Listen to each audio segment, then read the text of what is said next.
नमस्कार प्यारे साथियों, मैं सुमित कुमार साहू और स्वागत करता हूं मेरे YouTube channel M with Sumit में।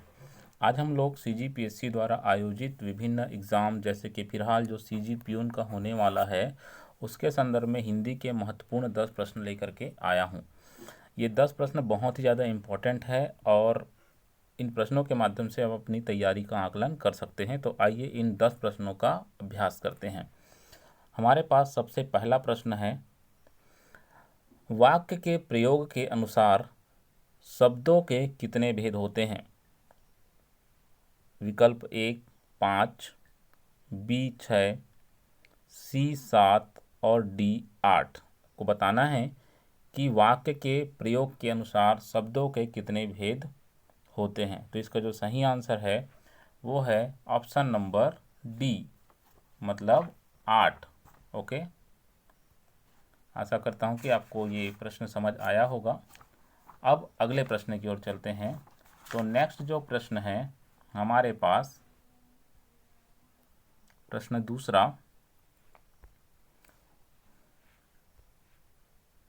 बिल्कुल वीडियो के साथ बने रहिए, बहुत कुछ सीखने को मिलेगा आपको। प्रश्न दूसरा है, निम्नलिखित में से जातिवाचक संज्ञा है। आपको बताना है कि जातिवाचक संज्ञा कौन सा है। ए इलाहाबाद, बी चपरासी, सी दूध और डी लोभ। चलिए बताइए इसका सही आंसर क्या हो सकता है कमेंट में। तो इसका जो सही आंसर है वो है ऑप्शन नंबर बी, चपरासी। चपरासी जो है एक प्रकार से जातिवाचक संज्ञा है क्योंकि ये पद के बारे में बता रहा है। अगले प्रश्न की ओर चलते हैं। प्रश्न क्रमांक 3। प्रश्न 3 कहता है, सर्वनाम के कुल कितने भेद हैं?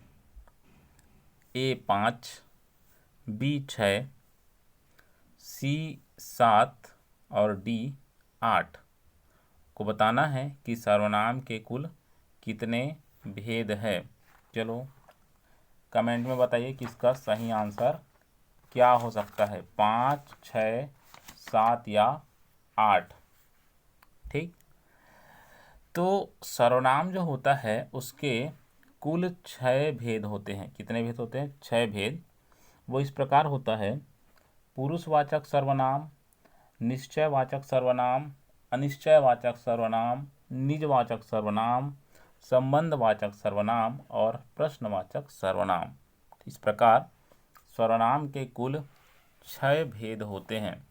अगले प्रश्न की ओर चलते हैं। प्रश्न क्रमांक 4 कहता है, उनकी प्यारी बेटी है।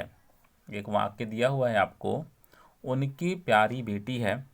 इस वाक्य में प्यारी शब्द है, तो बताना है आपको कि ये जो वाक्य दिया हुआ है इसमें प्यारी जो शब्द दिया हुआ है यहाँ पर वो क्या है, कौन सा शब्द? प्यारी। विकल्प है विशेषण, प्रविशेषण, विशेष्य या फिर इनमें से कोई नहीं। तो यहाँ पर जो विकल्प नंबर ए है विशेषण, ये इसका करेक्ट आंसर है कि यहाँ पर जो प्यारी शब्द है वो बेटी की विशेषता बता रहा है और बेटी जो है एक प्रकार का संज्ञा है। तो जो भी शब्द संज्ञा या सर्वनाम की विशेषता बताता है उसे विशेषण कहा जाता है। अगले प्रश्न की ओर चलते हैं। प्रश्न क्रमांक 5 ये कहता है, धातु के कितने भेद है? धातु के कितने भेद है आपको ये बताना है। ठीक है, विकल्प है हमारे पास 2, 3, 4 और 5। चलिए बताइए कि धातु के कितने भेद होते हैं। तो यहाँ पे मैं बताना चाहता हूँ इसका जो सही आंसर है वो है ऑप्शन नंबर ए, 2। धातु के 2 भेद होते हैं। वो होता है, एक होता है मूल धातु और दूसरा होता है यौगिक धातु। मूल धातु जो होता है ये पूरी तरह से स्वतंत्र होता है तथा किसी अन्य शब्द पर यह निर्भर नहीं करता, जबकि यौगिक धातु जो होता है वो दूसरे शब्दों पर डिपेंड करता है। जैसे इसको इस प्रकार समझ सकते हैं, जैसे मैं कहता हूँ मैंने कहा जा, तो जा अपने आप में एक शब्द है और ये किसी पे भी डिपेंड नहीं है, तो ये मूल धातु कहलाएगा। जबकि अगर मैं यहीं पे कहता हूँ जाना, तो जाना जो है ये भी एक प्रकार का धातु है, लेकिन ये दूसरा शब्द ना पर डिपेंड कर रहा है, तो ये कहलाएगा आपका यौगिक धातु। ठीक है, चलो अगले प्रश्न की ओर चलते हैं। प्रश्न क्रमांक जो 6 है वो कहता है, क्रिया के उस रूपांतरण को जिससे वाक्य में कर्ता की प्रधानता का बोध होता है उसे कहा जाता है। मतलब अगर क्रिया का रूपांतरण हो रहा है और वहाँ पर वाक्य में कर्ता की प्रधानता, कर्ता मतलब कर्म को करने वाला, ठीक है, तो अगर कभी भी, है ना, कभी भी आपको ध्यान रखना है कि अगर कर्ता की प्रधानता है तो वहाँ पर होगा कर्तृवाच्य, यदि कर्म की प्रधानता है तो वहाँ पर होगा कर्मवाच्य, और इसी प्रकार यदि भाव की प्रधानता हो तो वहाँ पर होता है भाववाच्य। तो इस प्रश्न के अनुसार जो सही आंसर है वो हो जाएगा यहाँ पर कर्तृवाच्य। ठीक है, क्योंकि यहाँ पर कर्ता की प्रधानता के बारे में बताया गया है। अगले प्रश्न की ओर चलते हैं। प्रश्न ये कहता है, किसी भी बात पर अतिरिक्त भार देने के लिए जिन शब्दों का प्रयोग किया जाता है ना, किसी भी बात पर अतिरिक्त भार देने के लिए जिन शब्दों का प्रयोग किया जाता है उसे कहते हैं, उसको क्या कहता है। विकल्प है हमारे पास अव्यय, कारक, निपात और क्रिया। तो मैं बता देना चाहता हूँ कि किसी भी बात पर अतिरिक्त अगर हमको भार देना है तो यहाँ पर निपात शब्द का प्रयोग किया जाता है। किस शब्द का? निपात शब्द का प्रयोग किया जाता है। जैसे एक एग्जाम्पल से मैं आपको समझाता हूँ। हम कहते हैं वह कल आएगा। मैंने क्या कहा? वह कल आएगा। हमने ये कहा कि वह कल आएगा, लेकिन यदि मैं यहीं पे ऐसे कहूँ वह कल ही आएगा, अगर मैं कहता हूँ वह कल ही आएगा, तो यहाँ पर जो वह कल आएगा एक सामान्य शब्द, इस पर एक बल दे दिया गया, वह कल ही आएगा, मतलब बहुत ज़्यादा अनिवार्यता यहाँ पर दिखाया जा रहा है। ठीक है, तो यहाँ पर जो ही शब्द आया ना, वो क्या कहलाएगा? एक प्रकार से निपात कहलाता है। इसी प्रकार और कई सारे निपात हो सकते हैं। ठीक है, निपात वैसे तो 8 प्रकार के होते हैं। कितने प्रकार के? 8 प्रकार के। वो होता है आपका स्वीकृति बोधक, नकारात्मक, निषेधात्मक, प्रश्नवाचक, विस्मयादि बोधक, तुलना बोधक, अवधारणा बोधक और आदर बोधक। तो ये जो तमाम हैं, और एक होता है बलदायक या सीमा बोधक। तो ये सारे के सारे शब्द जो होता है वो निपात होता है। क्या होता है? निपात होता है। आशा करता हूँ कि मैं जो जानकारी आपको दे रहा हूँ वो को समझ आ रहा होगा। अगले प्रश्न की ओर चलते हैं। हिंदी में कुल कितने प्रकार के कारक होते हैं? हिंदी में कुल कितने प्रकार के कारक होते हैं? विकल्प है 7, 8, 9 और 10। सभी को पता होगा कि हिंदी में कुल 8 प्रकार के कारक होते हैं। ठीक है, वो कारक होते हैं कर्ता, कर्म, करण, संप्रदान, अपादान, संबंध, अधिकरण और संबोधन। और प्रत्येक कारक का विभक्ति चिन्ह भी होता है। जैसे कर्ता के लिए विभक्ति चिन्ह ने, कर्म के लिए को, करण के लिए से, के द्वारा या द्वारा, संप्रदान के लिए को के लिए, अपादान के लिए से, संबंध के लिए का के की, रा रे री, अधिकरण के लिए में पर और संबोधन के लिए हे अरे ओ।